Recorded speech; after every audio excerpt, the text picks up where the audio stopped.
Hey guys, so my name is Josh Bush and I'm working with Lucas Dargo on this assignment. We are both members of the Indiana State Doctorate in Athletic Training program. I'm going to be showing you some techniques today that are going to include mobilizations, myofascial release, and a self-release to help improve supination at the elbow. So supination can be restricted in patients that have to undergo surgery, or anything that's going to leave them in a position where they're stuck in pronation or even in just any kind of restricted motion during immobilization after some kind of surgery or injury or anything of that sort. Adhesions and such can occur and build up inside the elbow joint due to its tight congruency and its just tendency to develop those adhesions. So to start off, instead of just going right into a mobilization, I want to talk about a clearing technique that I'm going to do first to desensitize the area. So this is the myofascial release that we're going to start off with. So to kind of show around, the muscle that we're going to be working with here is the supinator. Its origin is on the lateral portion of the lateral epicondyle of the elbow, or of the humerus, and as well as the proximal shaft of the ulna, and it's going to attach over the proximal shaft of the radius.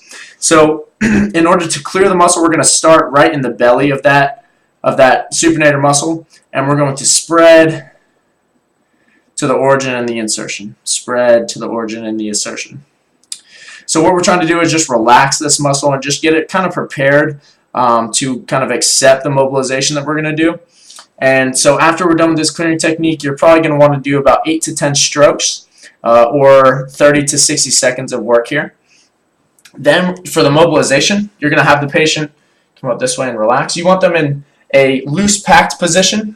We're going to take our right hand for our patient's right arm, and we're going to cup the olecranon, and then we're going to kind of stabilize the ulna. And at the same time, we're going to do a anterior to posterior force straight through the proximal radius to kind of try and translate that head from an anterior to posterior direction.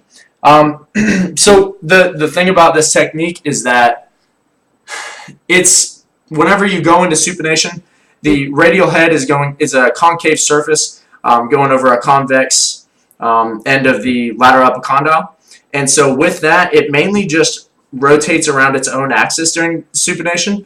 So instead of really trying to go and translate it off of that axis, I would stick with grade 1 and 2 mobilizations just to help to further relax the patient and assist with pain. So from that mobilization, which we're going to be doing, you want to do about 30 oscillations, wait about a minute, 30 oscillations at about 1 to 2 oscillations a second. Then we're going to progress over to the self-myofascial release. So what we're going to do here is you're going to take that supinator muscle, and you're going to want to isolate it and apply direct pressure using the wall. And again, we're going to be in that loose packed position at the elbow, so a slight bend in the elbow. We're going to isolate it, start in pronation, then we're going to slowly move into supination. And you'll really feel this if you're putting a lot of pressure, putting a lot of body weight into it. So when you describe this kind of technique to your patient, just let them know that they can back off, add on pressure as long as it's comfortable. So this is an active release technique. So we're going to do 6 to 8 reps, slow and controlled from pronation to supination. And if you want to progress this exercise into more of a functional exercise, you can use a resistance band. So you're going to grab it in pronation, apply that pressure, then we're going to move from pronation to supination. And those are our techniques for improving supination within the elbow. Thank you.